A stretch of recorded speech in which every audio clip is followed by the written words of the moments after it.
My name is Zoya Okafor, and I am 28 years old. I will never forget the moment my own family left me behind in the middle of a snowstorm. The last thing I heard was my brother yelling through the open SUV window, "You'll survive. Stop acting helpless for once." Then the door slammed shut and the vehicle disappeared into the thick white snow. Within seconds, the red taillights faded until I couldn't see them anymore. I stood there completely alone on an empty mountain road, wearing only a thin winter jacket. My hands were already freezing, and my phone battery showed just 1%. I tried calling for help, but the phone died before anyone answered. The freezing wind became stronger every minute, and snow covered the road so quickly that I couldn't even see where to walk. I honestly believed those were going to be the last moments of my life. The worst part wasn't the cold. It was knowing that my own family had driven away without looking back even once. They didn't promise to return. They didn't ask if I would be safe. They simply left me there as if my life didn't matter. As I struggled to keep moving through the snow, I had no idea that someone was secretly watching everything from less than half a mile away. That stranger witnessed exactly what my family had done to me. I also had no idea that 3 months later, during my grandfather's memorial, the same person would walk into a room full of my relatives carrying an old leather journal filled with secrets. That journal would expose every lie my family had told about me for years. But before the truth could finally come out, I first had to survive the longest and most terrifying night of my life. Looking back now, I realize I was never the difficult child in my family. I was simply the one everyone ignored. No matter how hard I tried, it always felt like I was standing in the background while my older brother, Neo, was treated like he could do no wrong. He received everything he wanted without even asking. My parents proudly sent him to expensive private schools, helped him get business internships through their friends, and spent thousands of dollars on his birthday parties every year. When it was my birthday, I was lucky if they remembered to buy a cake. I kept telling myself that things would get better, but they never did. Somehow, every problem inside our house became my responsibility. If Neo forgot his homework or missed an important meeting, my mother blamed me for not reminding him. If my father came home in a bad mood after work, everyone expected me to apologize, even when I had done absolutely nothing wrong. They said it was easier if I just stayed quiet, because arguing would only make things worse. After years of hearing that, I started believing maybe something was wrong with me. I kept trying harder to make them happy, hoping one day they would finally see me as part of the family. But nothing I did was ever enough. The only person who treated me differently was my grandfather, Jabari. Every Sunday, he invited me to his small cabin outside the city. Those visits became the happiest part of my week. We would sit together, drink hot tea, and talk for hours. He listened to me without judging me, and for the first time, I felt like someone truly cared about how I felt. He never called me weak or selfish. He never made me feel invisible. Before I left each Sunday, Grandpa always smiled and repeated the same words to me. People reveal who they are when kindness costs them something. Back then, I thought he was giving me advice about strangers I might meet in life. I never imagined he was quietly warning me about the people I called my own family. Years later, I would finally understand exactly what he meant, and by then, it would already be too late to ignore the truth. Every year, my family planned a winter trip to my grandfather's mountain lodge. It was supposed to be our happiest family tradition. Everyone talked about spending time together, drinking hot chocolate by the fireplace, playing board games, riding snowmobiles, and taking smiling family pictures in the snow. Anyone looking at us from the outside would have believed we were a perfect family. That was exactly what my parents wanted everyone to think. At first, I also believed this trip would be different. I hoped maybe we could finally enjoy a peaceful weekend together. But as the day of the trip came closer, small things started making me feel uncomfortable. They were little moments that didn't seem important at first, but together they made me feel like something wasn't right. My mother suddenly insisted that I should ride in a different vehicle instead of sitting with the rest of the family. She said there wasn't enough room, even though I could clearly see an empty seat. When I asked why, she quickly changed the subject. My brother Neo kept smiling in a strange way every time I asked where we were going or what activities Grandpa had planned. Instead of answering, he laughed and told me to stop asking so many questions. It felt like everyone knew something except me. Even Grandpa wasn't acting like himself. He looked worried during breakfast before we left. He hardly spoke, and several times I noticed him quietly watching me with sadness in his eyes. I had never seen him like that before. Just before everyone got into the vehicles, Grandpa walked over to me and gave me a long hug. It lasted much longer than any hug he had ever given me. Then, while no one was looking, he carefully slipped something very small into the pocket of my winter coat. His hands were shaking slightly as he leaned close and whispered, "Don't lose this. You may need it before this weekend ends." Before I could ask him what he meant, he stepped back and smiled as if nothing had happened. I thought it was probably just another one of Grandpa's little surprises, so I didn't check my pocket.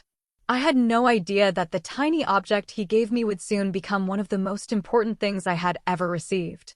By the time I finally reached into my pocket to see what it was, everything had already fallen apart, and my life would never be the same again. About halfway up the mountain, the weather suddenly became much worse. Thick snow started falling so heavily that it was almost impossible to see the road ahead. One by one, all the vehicles stopped on the side of the narrow mountain road. Everyone stepped outside, looking worried as they stared at the snow-covered road. My brother Neo quickly said he would go ahead and check if it was safe to continue driving. He walked away while the rest of us waited beside the vehicles. I thought we would all decide together what to do next. After a few minutes, Neo came running back. He looked nervous and shouted that we had to leave immediately before the road became completely blocked. Everyone suddenly rushed toward the vehicles without explaining anything. People were opening doors, starting engines, and telling each other to hurry. I was confused because nobody was telling me what was happening. Then someone shouted that there wasn't enough room and that one person would have to stay behind for just a few minutes until another vehicle came back. Before I could even ask a question, my backpack was thrown out onto the snow in front of me. I stood there in complete shock. I reached for the passenger door, but it slammed shut right in front of my face. I looked at my father, hoping he would stop everything. Instead, he lowered his head and refused to look at me. My mother quietly rolled up her window without saying a single word. It felt like they couldn't even face what they were doing. Then Neo looked at me through the window and smiled. He laughed and said, "Maybe now you'll learn not to slow everyone down."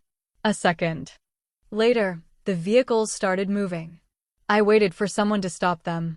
I believed they would realize this was a terrible mistake. I thought they would come back after a few seconds. But they didn't. One by one, every SUV disappeared into the falling snow until I couldn't see them anymore. They left without arguing, without looking back, and without promising to return. I was standing completely alone in the freezing mountains, surrounded by endless white snow, finally realizing that my own family had chosen themselves instead of me. I kept walking through the snow because I knew stopping meant I might never get up again. Every step became harder than the one before it. My feet felt numb, my hands were freezing, and I could barely feel my face anymore. The wind pushed against me from every direction, making it almost impossible to stay on my feet. I didn't know where I was going. I was simply trying to stay alive. I kept hoping I would see one of my family's vehicles returning for me, but the road behind me stayed empty. After what felt like hours, my body finally gave up. My legs became too weak to carry me any farther. I fell into the deep snow and closed my eyes, believing that this was the end. Then, through the heavy snowfall, I noticed bright headlights moving toward me. At first, I thought I was imagining them. But the lights came closer until a truck stopped beside me. An elderly park ranger quickly stepped out and rushed toward me. His name was Manla. Without asking any questions, he carefully lifted me into his truck and drove me to a small emergency cabin hidden deep inside the forest. I had never seen that cabin before. It was warm, safe, and far away from the dangerous road. Inside, there was a burning fire, thick blankets, dry clothes, and a bowl of hot soup waiting for me. For the first time since my family drove away, I finally felt that I might survive. Manla sat quietly across from me while I slowly warmed my hands near the fire. After a long silence, he gently asked me what had happened. I opened my mouth several times, but the words refused to come out. Saying them out loud somehow made everything feel real. Finally, I looked at him with tears in my eyes and whispered, "My family left me." Mandla didn't look surprised. Instead, he became very quiet and stared into the fire for several moments. Then he looked back at me and asked only one question. "Your grandfather's name, is it Jabari Okafor?" I nodded in surprise. Mandla took a slow breath before quietly saying something that immediately caught my attention. "I think your grandfather expected something like this to happen." Mandla stood up without saying another word and slowly walked toward an old wooden chest sitting in the corner of the small cabin. The chest looked old, as if it had been there for many years. He unlocked it with a small key that hung around his neck and carefully lifted the lid. Inside were a few old papers, some photographs, and one large envelope. He gently picked up the envelope and looked at me before handing it over. My heart started beating faster the moment I saw my name written across the front in my grandfather's handwriting. I looked at Mandla with confusion, but he quietly explained everything. He told me that several months earlier, Grandpa Jabari had come to this very cabin. During that visit, Grandpa gave him the envelope and left very clear instructions. He said that if I ever arrived at the cabin alone, the envelope should finally be opened. Hearing those words sent a chill through my body. It meant Grandpa had been worried about me long before the snowstorm happened. With shaking hands, I slowly opened the envelope. I expected to find money, legal papers, or maybe a copy of his will. Instead, I found a thick handwritten journal. Every page was filled with Grandpa's careful writing. As I turned the pages, I realized he had spent years quietly recording everything my family had done. He had written about every false accusation against me, every time I had been blamed for someone else's mistake, and every moment I had been treated unfairly. Nothing had escaped his attention. Beside many entries, he had written dates, names, and the names of people who had witnessed what really happened. Some pages even referred to letters and other evidence he had carefully saved. Tears filled my eyes because, for the first time in my life, someone had truly seen everything I had been through. Then I reached the final page. A small folded note rested inside the back cover. I slowly unfolded it and read the first sentence. "If you're reading this, then my greatest fear became true." In that moment, I realized Grandpa had known my family was capable of far more than I had ever imagined. 3 months passed after the snowstorm, and my life changed forever. I was still trying to heal from everything that had happened when I received the heartbreaking news that Grandpa Jabari had passed away peacefully. Losing the only person who had always believed in me felt like losing the last safe place in my life. On the day of his memorial, the entire family gathered to honor him. Relatives, old friends, neighbors, and business partners filled the room. One after another, people stood up to speak about Grandpa's kindness, his wisdom, and how much he loved his family.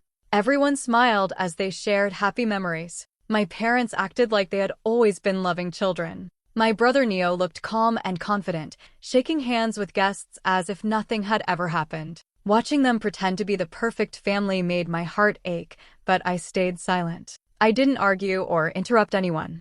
I simply sat quietly, remembering the man who had always protected me when no one else would. After the memorial speeches ended, everyone expected the conversation to turn toward Grandpa's inheritance. Many relatives quietly whispered that Grandpa would surely leave the family business and most of his estate to Neo because he was the oldest grandson. Neo looked pleased with himself, and my parents smiled confidently. Then the room suddenly became quiet as an attorney walked inside carrying a large locked archive box. He placed it carefully on the table and explained that Grandpa had left one final instruction that had to be followed exactly. Before anyone discussed money, property, or inheritance, one important document had to be read aloud in front of everyone. Nobody seemed worried. They believed it would be another loving message about family unity or a formal announcement naming Neo as the next leader of the family. I looked at the box and immediately recognized it. It was the same place where Grandpa always kept his most important papers. The attorney unlocked the box, reached inside, and carefully removed a thick handwritten journal. My heart started beating faster because I knew exactly what it was. Without saying another word, the attorney opened the journal, looked around the silent room, and began reading Grandpa's words. In that moment, I realized the truth that had been hidden for years was finally about to be heard by everyone. As the attorney continued reading, the entire room became completely silent. Grandpa's journal was not filled with anger or personal opinions. Every page was calm, clear, and supported by real evidence. He had carefully written down every important event over many years. Each time someone falsely blamed me, Grandpa explained what had really happened. Every sacrifice I made for my family was recorded. He wrote about the times I gave up my own opportunities to help others, while someone else received the praise. He listed dates, names, and details so that nobody could deny the truth. Whenever someone tried to make me look selfish or careless, Grandpa had already written the real story. But he had done much more than simply write about it. The attorney opened several folders from the archive box and placed photographs, receipts, letters, and other documents on the table for everyone to see. There were even voice recordings that matched Grandpa's notes. Every new piece of evidence proved that he had spent years quietly protecting the truth. My parents slowly stopped smiling. Neo looked nervous for the first time. Then the attorney reached the final section of the journal and said there was one last investigation Grandpa had personally arranged. The room became even quieter. Grandpa had secretly asked someone to collect evidence about the day I was left in the snowstorm. Security camera footage from a nearby mountain lodge had recorded part of the road that day. The video clearly showed every family vehicle driving away while I was standing alone beside the road. Even worse, the recording showed Neo laughing as he drove away. There was no sign of panic or confusion. Nobody had forgotten me by accident. Nobody had planned to come back. They had knowingly abandoned me in the middle of a dangerous snowstorm. The attorney closed the journal and looked around the room. No one spoke. No one tried to argue. My parents couldn't even look at me anymore. The lies they had repeated for years were falling apart one by one. For the first time in my life, everyone in that room finally saw the truth exactly as Grandpa had seen it all along. After the attorney finished reading the journal, he looked around the room and opened one final letter that Grandpa had written before he passed away. He explained that Grandpa had not spent years collecting evidence because he wanted revenge. He was not trying to embarrass or punish anyone. His only goal was to make sure the truth could never be changed or hidden again. Grandpa knew that lies could spread quickly, but he also believed that the truth would always be stronger if it was supported by facts. That was why he had carefully saved every piece of evidence. He wanted everyone to face the truth with their own eyes. Then the attorney smiled gently and said there was one last surprise. Grandpa's inheritance had never been based on who was the oldest child, who earned the most money, or who shared his last name. It was not about family position or success. Years earlier, Grandpa had quietly asked every member of the family the same private question without telling anyone else. The question was simple. If one family member lost everything tomorrow, what would you do? The attorney explained that every answer had been written down and placed inside Grandpa's records. One by one, he read the responses. Most people had talked about protecting themselves, avoiding problems, or letting that person solve their own situation. Some even said they would not get involved because it was not their responsibility. Then the attorney read my answer. I had said that family should never abandon someone who needed help. I would stand beside them, share what I had, and help them rebuild their life, because that was what real family was supposed to do. The room became silent once again. Grandpa had already known everyone's true character long before the snowstorm happened. Without realizing it, every member of my family had judged themselves with their own words. In the end, the inheritance was not a reward for being successful. It was Grandpa's way of honoring the only person who had chosen kindness, when kindness came with a personal cost. When the memorial finally came to an end, the room looked completely different from how it had only a few hours earlier. There were no smiles, no applause, and no proud speeches. Nobody tried to defend Neo or my parents anymore. The evidence had spoken louder than any excuse ever could. One by one, our relatives quietly stood up and walked out of the room. Some could not even look at me as they passed by. Others lowered their heads, knowing they had believed lies about me for years without ever asking for the truth. The silence inside that room said more than any words ever could. I didn't feel happy watching them leave. I didn't feel victorious either. I simply felt peaceful because, for the first time in my life, the truth had finally been heard. Grandpa had given me something far more valuable than money. He had given me my name back. A few weeks later, I drove alone to Grandpa's mountain cabin. It wasn't because of the inheritance or because the cabin was worth anything. I went there because it was the only place where I had always felt accepted, respected, and loved exactly as I was. The mountains were covered with fresh snow, just as they had been on the day my life changed forever. I carried a young cedar tree with me and planted it on the hill overlooking the snowy valley. I wanted something living to grow where so much pain had once existed. Before leaving, I opened Grandpa's journal one last time. Hidden on the final page was one last message written in his familiar handwriting. It said, "The strongest people are rarely the loudest. They're the ones abandoned by everyone who still choose not to become cruel." I read those words again and quietly closed the journal. As soft snow began falling around me, I finally smiled. My family had left me behind believing my story would disappear with the storm. But Grandpa made sure the truth would live much longer than their lies. In the end, the greatest victory was not revenge. It was proving that kindness, truth, and courage always leave a stronger legacy than cruelty ever can.